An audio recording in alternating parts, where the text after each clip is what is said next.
Hello everyone, we're back again on another Saturday doing usual Saturday errands. We're here at the barber shop getting our son's haircut, and we had this debate on how frequently should he get his hair cut, because he has this annoying thing where he comes to the barber and he just wants to get a fade, or he wants to get an edge up, or he wants to do his eyebrows.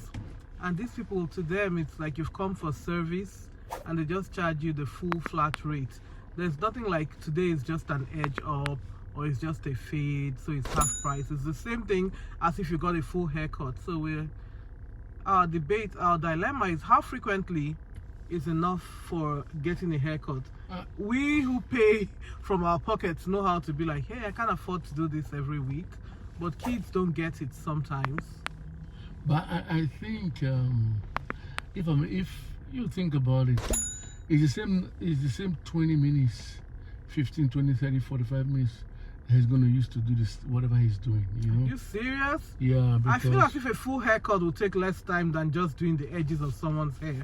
The edges is really difficult because it's precision, your cutting style, you're making it look nice. So at the end of the day, it's work done. So the man says, hey, it's no longer $15. Really? My hair is $20. I say, yes, everything is $20 because he wants the side, he wants the trimming.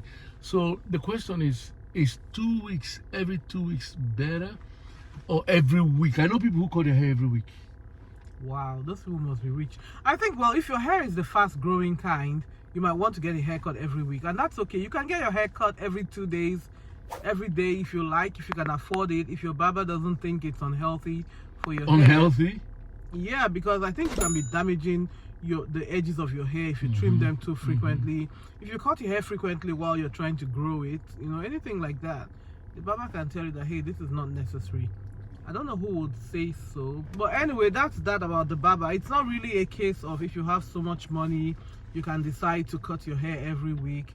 It's also like, is it necessary? You have enough hair to cut every week. And on the barber side, I think I get why.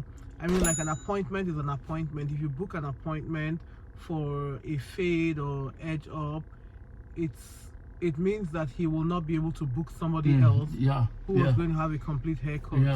So if you look at it that way, you get why they still charge the full fee. Yeah. So what you're saying is it makes sense. So the child or the person who wants to go there every 2 weeks should realize that, hey, that is $40. You understand what I mean? For right now. So why don't you do it every 3 weeks? There's not much difference, you know. So I think every 3 weeks is good. Some people think 2, some people think 1. For me, I think reasonably 3 weeks is better. Except I have to learn how to cut hair. Or he has to learn how to cut mine. I'm cutting his.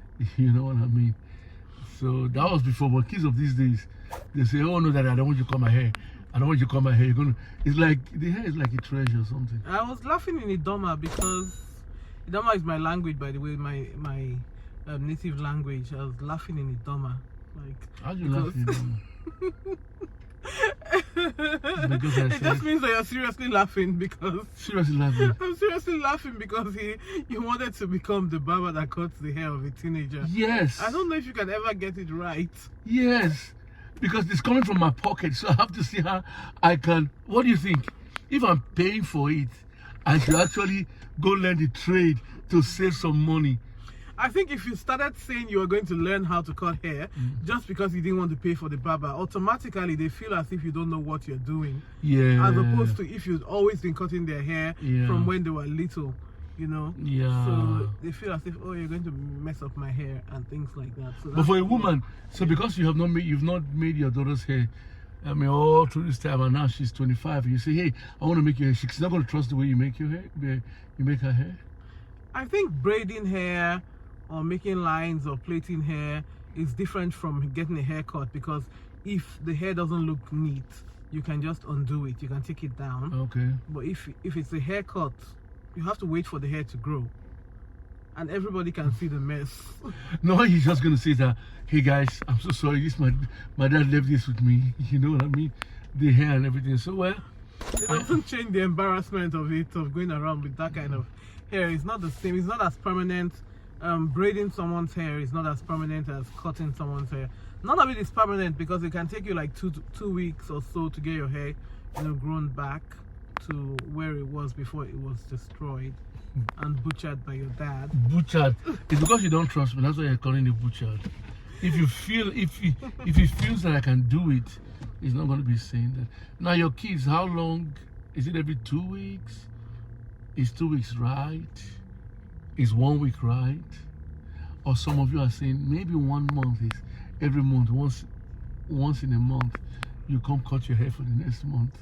I think the reason why people come to get a haircut is that you get this fresh look, this groomed look that shows like you did something to your hair. So even if your hair didn't grow for a month and you felt because it hasn't grown long, you won't go to the barbers, but then you don't have the fresh look, like the trimmed edges that show that you went and groomed yourself. That's why people come at least every 2 weeks. But frankly speaking, one of the reasons why I don't come every 2 weeks is because I just think it's just too much for me to drive here, sit down. You understand what I mean? So, but for kids, and I think my hair still looks good. What do you all think? I think it still looks good. I want to do it next week. Yes, your hair still looks good, Victor. Yeah, right. Yeah. Are you trying to save? Are you trying to save the money, or are you trying to? It's not my money. I'm just really being honest. It still looks good, but then you can see that you don't have the sharp edges that look as if you got a haircut. But those sharp edges last for like a day, 2 days. It doesn't. No, I had a pattern on my hair. It's gone already. Where's the pattern? You see? It's gone after by the 4th day. I couldn't see it anymore. Oh, you see, what a waste of money. No, it wasn't a waste of money. For 4 days, I felt good. That's what you just said. You said for 4 days, I'll feel fresh. I'll feel good. No, when you came out that day, you said how, oh, look, I got a pattern in my hair. And I said, oh, I think it'll be gone by the next day. And frankly speaking, I didn't even remember the pattern until now. You see? So that's why I said waste of money. But I mean, the whole haircut was good. So, yeah. Okay. Well, That's good. That's good. we're here. And, yes, we're here. And right across from us is our local library. I'm not going to show you because if you see my local library, you know exactly where I live. Okay. I never thought about that. Yes, and it just reminds me of... Oh, you live in Houston? Yeah, but my local library will show you exactly like the one that area. is in my own Locality. area. So that's where, why I don't want to show you. Even if I mention my library name, it's like, oh, so this is where you live, So one of the nice things about... I don't know why when I moved to this place, I didn't enjoy the library as much as I did when I lived in California. I don't know if it's like I moved here at a different time in my life, or just that the libraries here didn't seem to offer as much, as much benefits to me as the libraries when I lived in California offered to me. I don't know what it is, and I don't want to be unfair because I feel like I just came to the library here like less than 5 times and concluded that this is not the kind of library that I want to be at or that I think I can benefit from. So maybe I should give it a try again. I think the library in California was kind of like friendly and spacious, bigger. But I don't know. The libraries in California, and it depends on what part of California anyway. I'm talking about our city. In the places where we lived, the libraries were always nice. They were friendly. They had lots of books, and this library here in my area seems to have more of administrative offices than actual books. Yeah, like it's such a massive building. I think that was what let me down. It was such a massive building that I was so excited to walk in because I felt there was going to be so much benefit to me as a reader. But I got in there and it seemed to be filled with different meeting rooms and halls and offices and very few uninteresting looking books. And as I said, I haven't been there I think since the pandemic. I haven't been into the library. I was at the library twice during the real thick of the pandemic just to return books, and those times you couldn't go into the library. You just dropped from the drop window. So I don't know what is inside the library right now. I'm thinking about the library again because it's one of our voting areas anyway, so I guess I'll have to step in there in the next refuse. What are you I don't know yet. So I think the point is that, Vivian, I think what I'm saying apparently is that you should go and vote and do your civic duty. That's what I think. Go and do your civic duty. So, but help us choose the right people. Why am I helping you? You help yourself and choose your own right person. Yeah, no. I'm going to help myself. Talking about helping myself, I was just thinking about it today. Very soon, your son is going to be driving himself here. So he's not going to. We're not going to ask him, "Hey, did you cut your hair every week?" He says, "Yes, I did, because I have the money to do it." So you know what I mean. He actually asked if he would have to take permission to go places when he starts driving, and I said, "Do you know you are further increasing the time when I would allow you to drive your vehicle?" Yes, because I was like, oh my goodness. So once he starts driving, he feels as if it's normal, or he thought that it could be possible that he could go somewhere without having to tell me or take permission. Oh yeah. You know, so I said, oh yeah, so I'm going to empower this kid to go wherever he wants. And I know that it's a life skill that you cannot like permanently delay somebody from, you know, from exercising. But as a parent, you feel like you want to be able to monitor and police everywhere that your kids are going, but it's not possible to do that for the rest of their lives. At some point, you have to let go and just be confident that you've taught them the right. Yeah, that's true.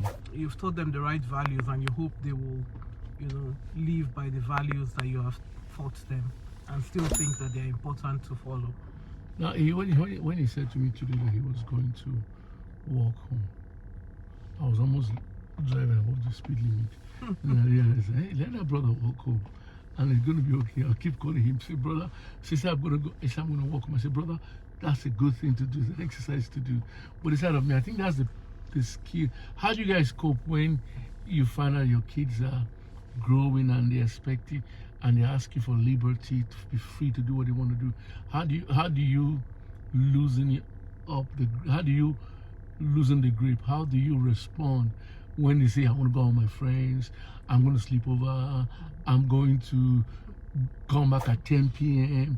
Do you get walked up? After you get walked up, you realize that, hey, let me not hold this child back, and that child is not able to express themselves and be who God has called them to be. I know. I think we're living, for us as parents of kids that are in two age groups, because we have two kids that are already grown up adults, and then we have a teenager. So it's like we've gone through this trauma of learning how to let go before, and now we have to repeat it again, and we're repeating it, you know, like 7 years apart. So this is a different time that this new teenager is living in, and this child is a different gender from the other ones. So like the rules seem to be different, the expectations and the things, the wants of the child are different. So we're living the trauma twice. If you have kids that are in different age groups and you've experienced this kind of thing, or if all your kids are the same age group and you've done it just once, you know, you're lucky enough to just go through this trauma once, let us know, you know, what your experience has been like. So, family, it's Saturday, 4:31 p.m. I'm going to drive to look I'll have to drive to my favorite cold coffee joint, because I'm in the city, and in my city, hey, come think about it. Why do we always have to drive to that parkway when we can actually come here to get the stuff? Because we're always at work when we think about it, and we're on that way, on that side for work, so we always go there. But if you're at home, then you come this way to get your coffee. So guys, I'm going to show you the coffee. It's awesome. I love it. we said we're not going to drink that again. Did you agree? Just today. Anyway, guys, I'm going on this new celery juice cleanse. I have a blender that is an excellent juicer, but with my blender, after you make the juice, you have to strain it. It comes with straining bags, and the straining part to me is just like extra effort that I never want to put in. So I just say I'm going to drink my juice with all the roughage in it, all the fiber and everything. So I'm going to be drinking my celery juice like that. It should be, I think that recipe said 8 ounces on an empty stomach every morning. So that's what I'm going to be doing, and I'm going to be drinking mine with the fiber in it, and I'll let you know how it goes, see if it works the wonders that Are you saying this because I'm talking about my favorite coffee? I will drink the coffee with you today. And guys, I hardly ever do cold coffee, no matter how hot it is. I'm fortunate that the temperatures have dropped and it's a cool day. It's almost a cold day, so I'm fortunate that drinking my hot coffee will not make me hot. But even if it was like in the middle of summer, I would still be drinking hot coffee. I actually go to a drive-thru and ask for hot coffee, and the person at the window gives me a look. You know, the look they're not allowed to give their clients because the customer is always right. But in their head, I can see their eyes rolling. Excuse me, did you say hot coffee? And sometimes they happily tell me that their hot machine is broken. That's why you're selling coffee. This woman drinks hot coffee in the middle of the summer. And I'm looking at her. She's drinking like she's just having her drinking the thing. I'm thinking, Vivian, if the weather is so hot. He says, no, the coffee cools me down. So anything she tells you about coffee, better believe her. Do you understand what I'm saying? So she drinks coffee. And because of you, when I first met Vivian 26 years ago, is it 26 years? When I was in school before marriage. Jesus. 27, 28 years ago. Okay. Donkey years ago. Donkey years ago, okay. So Vivian the thing that I used to tell my friends about Vivian was that woman drinks Milo. She likes hot. Yeah, when did you change from coffee, hot Milo to coffee? I can't remember the transition. When I first met you, there was no coffee in the picture. It was hot Milo. It was Milo. Then you just changed into coffee.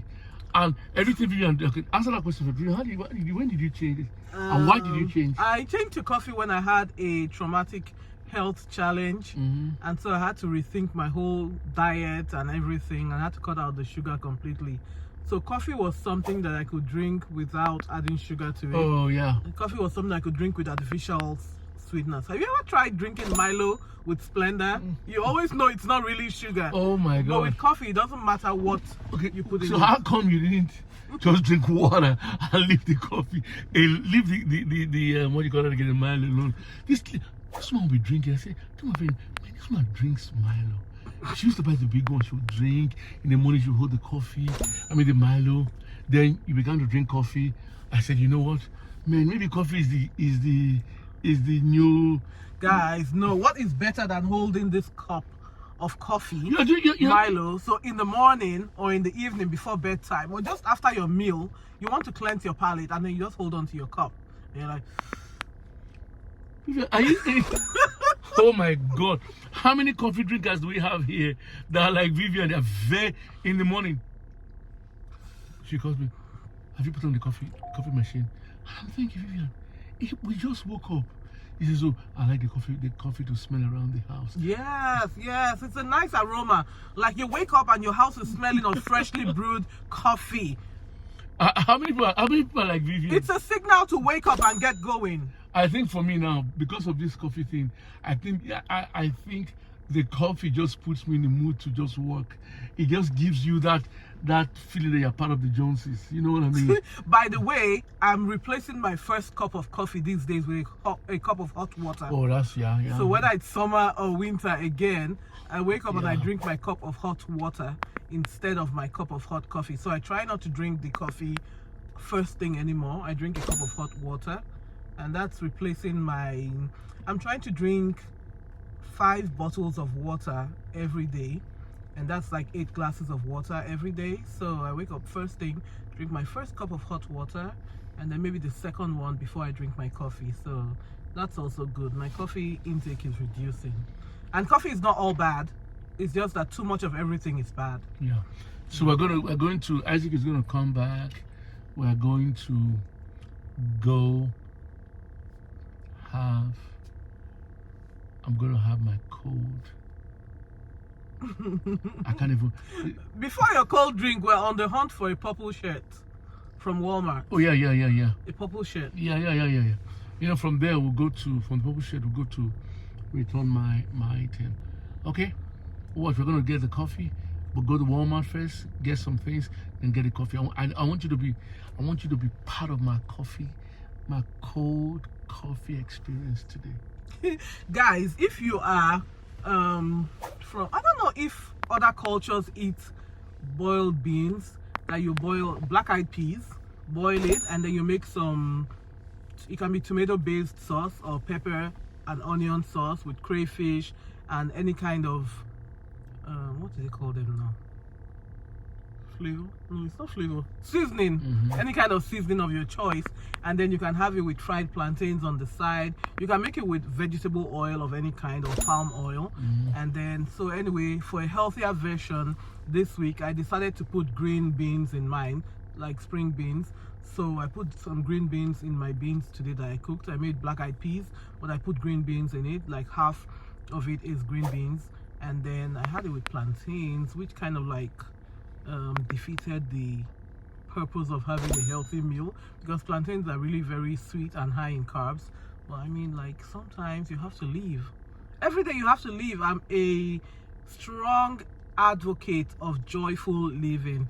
So honestly, you have to find something that makes you happy every day, and a good warm meal makes you happy on a cold day.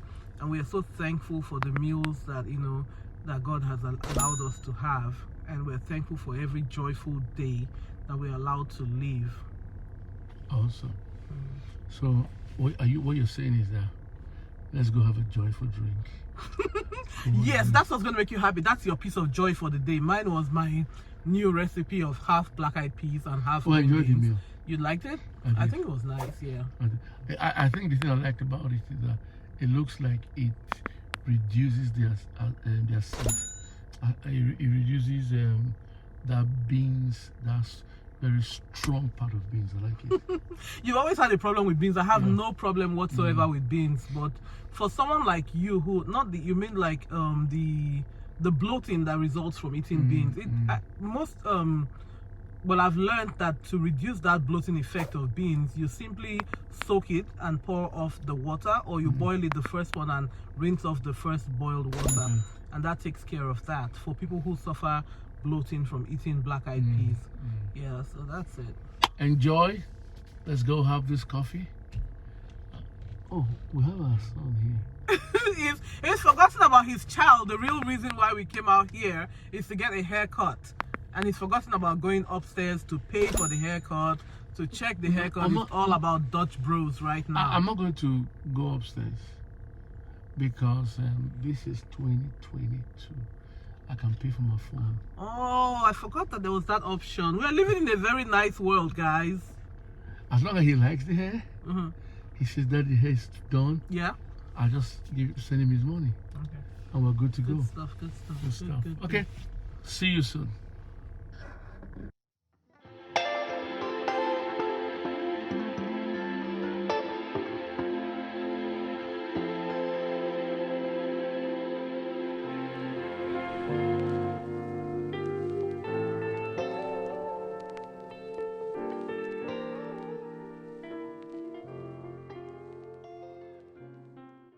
So we finally made it to Dutch Bros, and I'm hoping to have anything that has coffee and chocolate.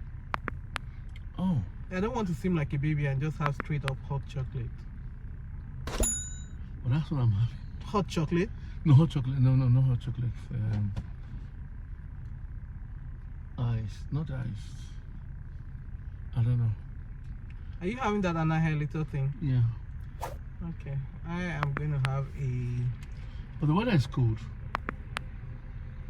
But you always like something cold regardless. I always want something hot regardless. We have like 2, 4, 7, 8 cars or 9 cars in front of us.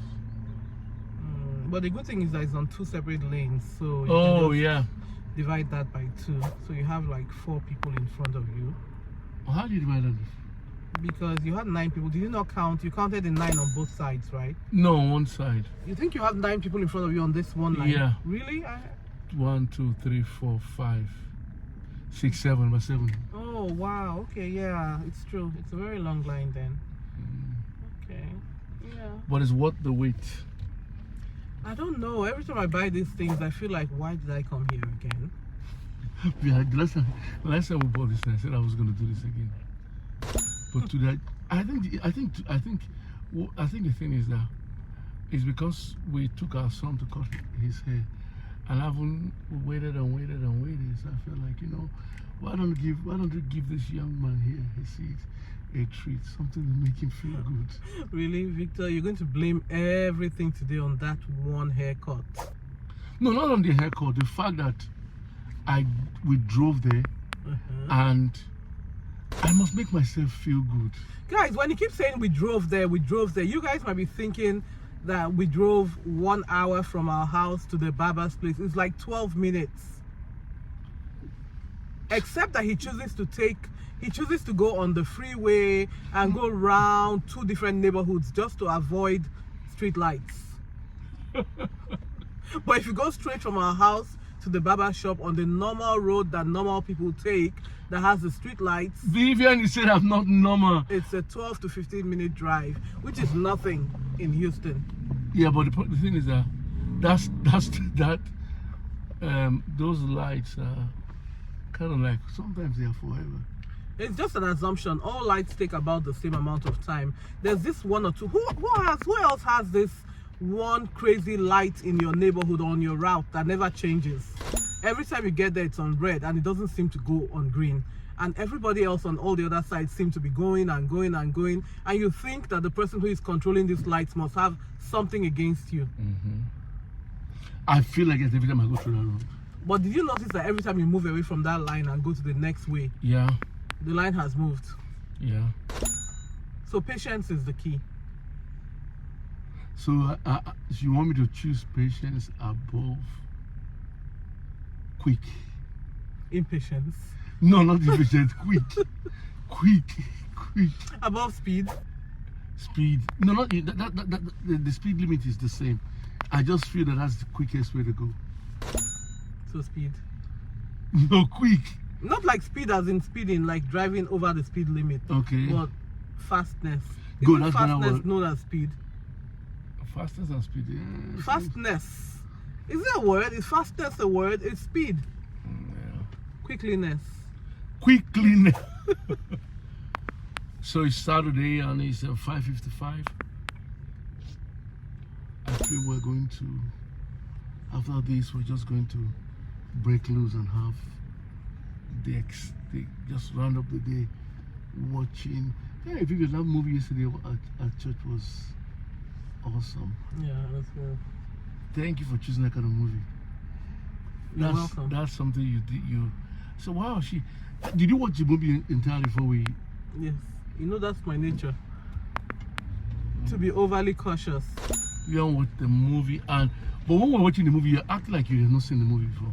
I mean, like, what's the fun of, guys, have you ever been to a movie with someone who has already seen the movie and the person is saying, yes, I know what's going to happen, or yes, that's what happened, and the person doesn't show any excitement or any... No, I think the fact is you, when I ask you, hey, what's going to happen? Tell me as we go along.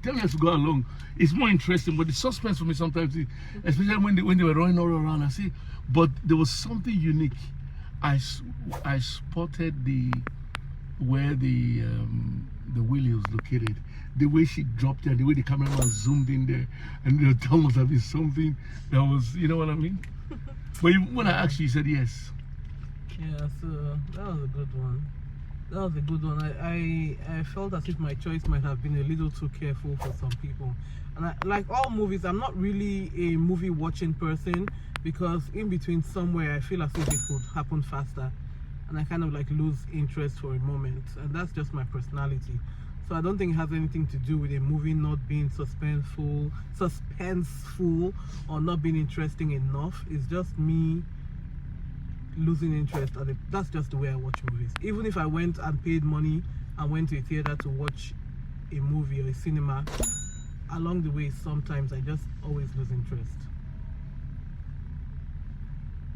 So yeah. By the way, we saw The Greatest Inheritance, and it was really nice. That's okay. I think the producers and directors were good because the way they were combining the scriptures with action, it was so beautiful. Yeah, all the lessons just blended seamlessly. Yes. And, yeah. It was really well written. Nice. Yes, yes. It didn't seem as if it didn't seem too preachy. Apart from the one sister who, and I think that was what her character was supposed to show, a person who is always like goody, goody, goody. And you know, like that. Go watch that movie, The Good Inheritance. The Greatest. The Greatest Inheritance. It's good. It's a good movie.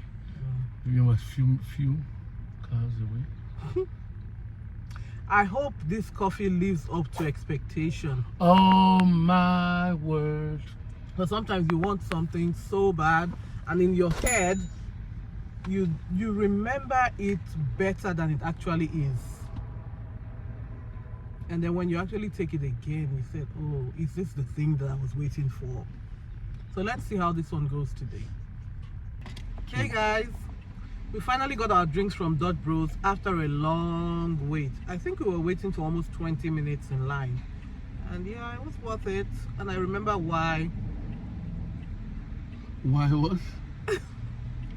It's so sweet. That's all I'm going to say. Guys, have a nice time until we meet again. Let me enjoy my Dutch Bros. Yes. We love you. Cheers. Cheers.